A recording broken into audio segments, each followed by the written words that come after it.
ಪೂಜಾರಿಯ ಶೆಟ್ರ ಎಲ್ಲರೂ ಬನ್ನಿ, ನಿಮ್ಗಿಂತ ಎಷ್ಟೋ ಬೆಟರ್ ನಮ್ಮ ಮುಸ್ಲಿಂ ಬಾಂಧವರು ಅಂತೀನಿ ನಾನು ಯಾವತ್ತು. ಅವರು ಕ್ರಿಶ್ಚಿಯನ್ಸ್ ಅಷ್ಟೇ, ಮುಸ್ಲಿಮ್ಸ್ ಅಷ್ಟು ಬೆಸ್ಟ್ ಜನ ಯಾರೂ ಇಲ್ಲ ಆಯಿತಾ. ಅವರಾದರೆ ಒಂದು ಹೆಣ್ಮಗಳಿಗೆ ಇಷ್ಟು ತೊಂದರೆ ಕೊಡಲ್ಲ. ಬರೀ ಹಲ್ಕಟ್ಟುಗಳು ನಿಮ್ಮ ಹಿಂದೂಗಳು, ಗೊತ್ತಾಯ್ತಾ. ಅದರಲ್ಲಿ ಈ ಎರಡು ಜಾತಿಗಳು ಸತ್ಯ ಹೇಳ್ತೀನಿ, ಇನ್ನಷ್ಟು ಕೆದರಿಸ್ತೀನಿ ನಿಮಗೆ ಆಯಿತಾ. ನನ್ನ ಜೊತೆ ನಾನು ಯಾರ ಹೆಲ್ಪ್ ತಗೊಂಡಿಲ್ಲ. ನನಗೆ ಬೇಕಾದರೆ ಎಲ್ಲಿ ಕಾನೂನಾತ್ಮಕವಾಗಿ ತಗೋಬೋದು, ಬೇಡ ಅನಿತಾ ಕಾಸ್ರಗೋಡು ಒಬ್ಬಳೇ ಫೈಟ್ ಮಾಡ್ತೀನಿ. ಆ ಬಿ ಗ್ಯಾಂಗ್ ಜೊತೆ ಫೈಟ್ ಮಾಡಿದ್ದೇನೆ, ಡಿ ಗ್ಯಾಂಗ್ ಜೊತೆ ಫೈಟ್ ಮಾಡಿದೆ. ಈಗ ಬಿಲ್ ಅವ್ರ ಜೊತೆ, ಪೂಜಾರಿಗಳ ಜೊತೆ, ಶೆಟ್ಟರ್ ಜೊತೆ ಬನ್ನಿ, ಬಡ್ಡಿ ಮಕ್ಕಳು ಯಾರಾದರೂ ಬನ್ನಿ, ಅಷ್ಟೇ ನಾನು ಹೇಳಲಿಕ್ಕಿರೋದು. ಇನ್ನೂ ಕೆಣಕ್ಬೇಡಿ. ನಾನು ದೈವಕ್ರಮ ಸಂಘ ಅಧ್ಯಕ್ಷ ಶ್ರೀ ಗುರುನಾಥಸ್ವಾಮಿ ಸಂಘ ನಾವು ಈಗಾಗಲೇ ಒಂದು ಕಂಪ್ಲೇಂಟ್ ಅನ್ನ ಕೊಟ್ಟಿದ್ದೇವೆ ಬೆಳ್ತಂಗಡಿ ಪೊಲೀಸ್ ಸ್ಟೇಷನ್.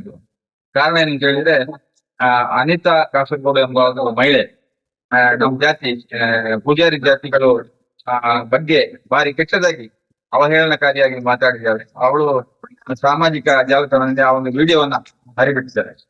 ಹಾಗಾಗಿ ಈ ಸಾಮಾಜಿಕ ಸುಸ್ತವನ್ನ ಕೆಡಿಸುವಂತ ಒಂದು ಮಹಿಳೆಯ ಆ ಒಂದು ಮಾತನ್ನ ಕೇಳಿ ನಮ್ಮ ಸಮಾಜದವರು ಎಲ್ಲರೂ ಒಟ್ಟು ಸೇರಿ ಇವತ್ತು ಕಂಪ್ಲೇಂಟ್ ಅನ್ನ ಕೊಟ್ಟಿದ್ದೇವೆ. ಅವಳನ್ನ ಶೀಘ್ರ ಬಂಧಿಸಬೇಕು.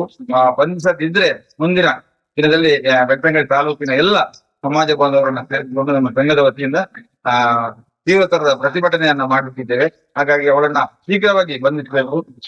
ಇಂತಹ ಒಂದು ಸಾಮಾಜಿಕ ಸ್ವಾಸ್ಥ್ಯವನ್ನ ಕೆಡಿಸುವಂತ ಮಾತನಾಡಿದಂತ ಆ ಒಂದು ಅನಿತಾ ಕಾಸರಗೋಡು ಎಂಬ ಮಹಿಳೆ ಅಂತವರು ತುಂಬಾ ಜನ ಇದ್ದಾರೆ. ಆದ್ರೆ ಈ ರೀತಿಯಾಗಿ ಒಂದು ಸಮುದಾಯವನ್ನ ಪೂಜಾರಿಗಳ ಜಾತಿ ಮತ್ತು ಶೆಟ್ರು ಜಾತಿಯನ್ನು ಅದರಲ್ಲಿ ಸೇರಿಸಿದ್ದಾರೆ ಅವರು. ಒಟ್ಟು ಇಂತಹ ಹಿಂದುಳಿದ ವರ್ಗವನ್ನ ಒಂದು ಅವಹೇಳನಕಾರಿಯಾಗಿ ಮಾತಾಡುವಂತದನ್ನ ನಾವು ಸಹಿಸುವುದಿಲ್ಲ. ಮುಂದಿನ ದಿನದಲ್ಲಿ ಆ ಬಗ್ಗೆ ಸೂಕ್ತ ಪ್ರತಿಭಟನೆಯನ್ನ ಮಾಡ್ತೇವೆ. ಸಮಸ್ತ ನಮ್ಮ ಹಿಂದುಳಿದ ಜಾತಿ ಮತ್ತು ಎಲ್ಲ ಹಿಂದೂಗಳು ಸೇರಿಕೊಂಡು ಈ ಒಂದು ಪ್ರತಿಭಟನೆಯನ್ನು ಮಾಡ್ಲಿಕ್ಕಿದ್ದೇವೆ. ಅದನ್ನ ಆದಷ್ಟು ಬೇಗ ಅವರನ್ನ ಬಂಧಿಸಬೇಕು ಅಂತ ಹೇಳಿ ಈ ಮೂಲಕ ತಮ್ಮಲ್ಲಿ ಕೇಳ್ಕೊಳ್ತಾ ಇದ್ದೀವಿ.